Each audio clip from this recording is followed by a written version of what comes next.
The role of the conscious mind. The concept of the conscious mind was developed by Sigmund Freud. He was not the first theorist to describe the conscious mind and the unconscious mind, but these elements played a fundamental part in his theories of human psychology. In Freud's psychoanalytic theory of personality, the conscious mind consists of everything in our awareness. This is the aspect of our mental processing that we can think and talk about rationally. Included in this conscious mind are fantasies, feelings, memories, perception, self-awareness, sensations, and thoughts. The conscious mind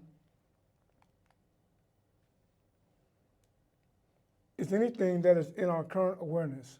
So we understand this from understanding this from that vantage point, we must understand that our primary concern about this topic on our conscious mind is how we can better develop our self-awareness and raise our knowledge level to the metacognitive level, where we have understanding of the four knowledge levels: factual, conceptual, procedural, and metacognitive.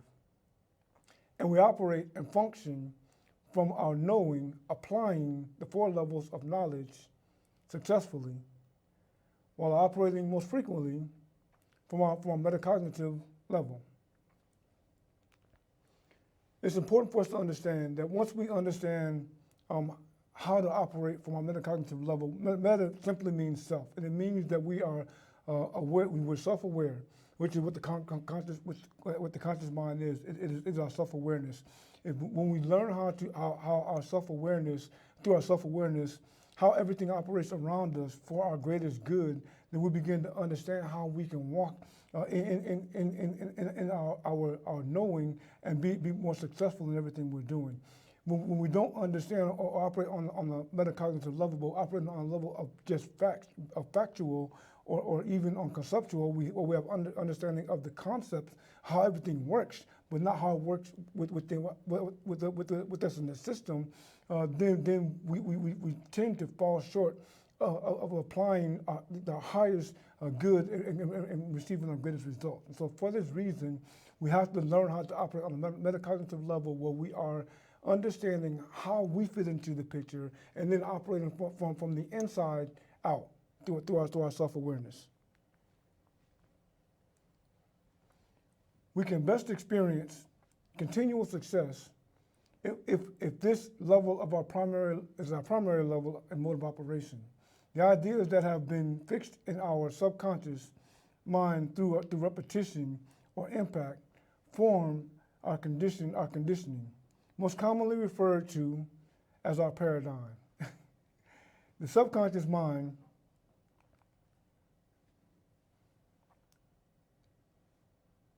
functions in every cell of our body. Every thought our conscious mind chooses to accept, our subconscious mind must accept. Our subconscious mind has no ability to reject. The subconscious mind is also called the emotional mind. This part of us operates in an orderly manner. We refer to that order as the law. The subconscious mind expresses itself through us in feeling and action. Any thought we choose to impress upon the subconscious mind over and over becomes fixed in this part of our personality. Fixed ideas will continue to express themselves without any conscious assistance.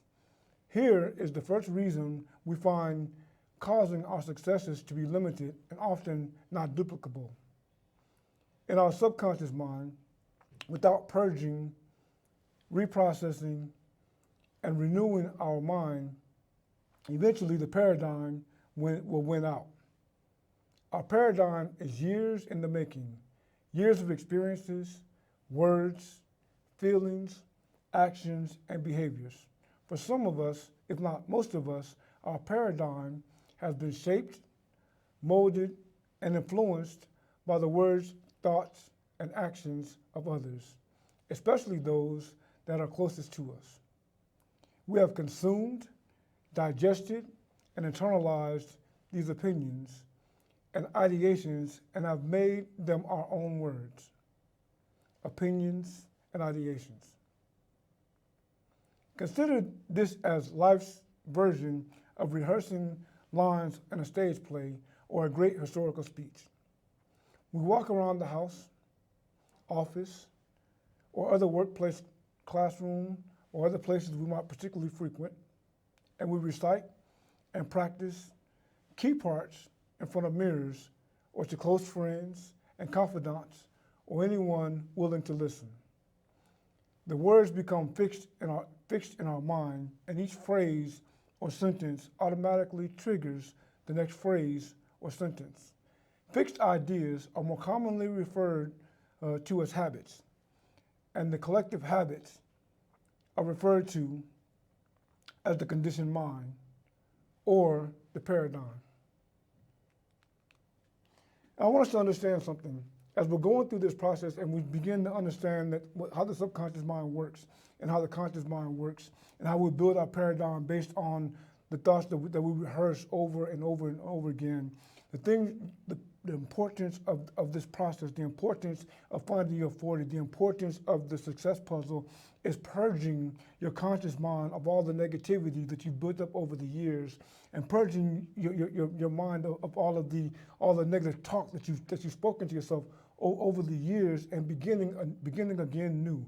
And this is why we talk about the discovery process and being able to find alone time and get away from everything and everybody so that you can find time to figure out what is you and what is not you. And what is not you, you can get rid of, you can purge out, you can throw out, like you're throwing out like back when I was a young man, we would have spring cleaning. My mom would call us all in, and we spend the whole day pulling out blankets and stuff out of the closets and going into the bedroom and pulling out clothes we couldn't wear anymore, and all the stuff that didn't fit and all the stuff that was part of our past but couldn't go into our future. We would pull it all out and throw it all away. And this is what we do in the discovery process of finding your 40. And this is the reason why we have to continue this process, because as we're going through the success puzzle, it is important for us to understand that if we don't purge out all of the negativity, if we don't purge out all of the things that make us feel bad about ourselves or make us feel like we're not enough, then we will continue to repeat all those things over and over again. When we get into that times of trouble, times of where situations become where we have to make a choice, we will always choose bad words if we don't purge those bad words out. We have to be able to be willing to look in the mirror and see ourselves as enough. Look in the mirror and see ourselves as more than enough. Look in the mirror and see ourselves as beautiful, as successful, as whatever we're striving to be. Make sure that we're goal-oriented, make sure that we're focused on who we want to be and not who we were. And then this is the importance of purging our conscious mind so we can break the paradigm and move forward in victory. The subconscious mind is frequently referred to as the spiritual side of our personality or the universal mind. Freud believed that the contents of the unconscious or subconscious mind might spill into awareness in the form of dreams. And this is the reason why we have to really understand more about dreaming. The subconscious mind knows no limits save those we consciously choose. Although the body is the most obvious part of us, it is often referred to as the material medium. It is the instrument of the mind or the house we live in. The thoughts or images that are consciously chosen and pressed upon the unconscious mind or the subconscious mind, which is in every cell of our body, must move our body into action. The actions are involved in determining our results. The sequence is as follows: thoughts, feelings, actions, results. Thoughts, feelings, actions, and results. So basically what we have is we have the conscious mind, the subconscious mind moving things into the body, and then the body getting results.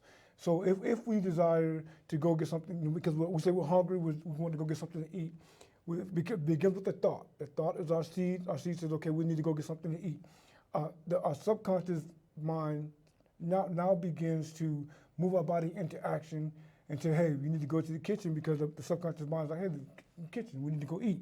It doesn't reject the fact that we're hungry.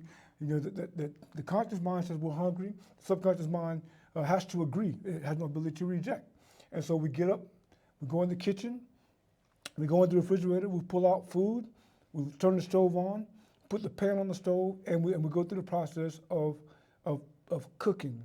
And at the end of the cooking, we eat. So we're feeding. The thought was that we're hungry. The result is that we feed ourselves. And this is how the process works. So thoughts, it's conscious mind, subconscious mind, body, results, or outcome. Behavior or actions lead to results. We learned in previous segments, our behavior or actions and our beliefs must align in order to have consistent and continual success. Many athletes visualize their particular activity or event to get a full mental picture. These are called mental reps. And as the athlete is visualizing mentally, they are focusing on the precision of each step and each movement until the full completion of the event is done in their mind. This builds mental acuity and begins the establishment of muscle memory through focus. After these mental training sessions have been completed, the athlete will begin the physical aspect of the training session. Behavior, belief, alignment is just like this. We will only achieve what we believe in our conscious mind. If in our mind it is impossible, our behavior will always come up short of the desired result. We will lack intensity and intentionality, and eventually accept failure or compromise our goal. Our expectation must always be success. Thoughts, feelings, words, and actions must always be about success. And in the end, we will have undeniable success. We will win because there is no other acceptable option. Everything we need to be successful is already here in one form or another. We only lack the awareness of it. Let us now become aware and succeed. It is important for us to understand that as we go through the processes, and I'll give you the rest of the information about the body, as we're going through the processes, that we will begin to renew our mind so that we have the right thoughts.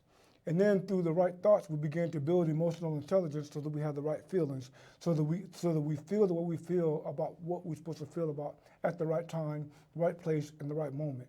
Sometimes when we lack emotional intelligence, we find ourselves not actually understanding what we're mad at or why we're mad. And for that reason, we end up causing more disharmony within us and around in our environment than we should have, because we don't have an understanding of our process. And so we must be able to take hold of our feelings so that we can have a better, navigate our situation much better. And then from feelings, we go to actions. The body now becomes the primary focus. We'll begin to put things into action. And then in the last part of that is we get results. And our result is basically our outcome. And so as you look at the stick man we talked about before, the top of the circle is the conscious mind. The bottom of the circle is the unconscious mind. And then the third part is the body, where everything is feeding into the body, and then the body actually acts out everything that our conscious mind thinks, our subconscious mind believes, it's acted out in the body.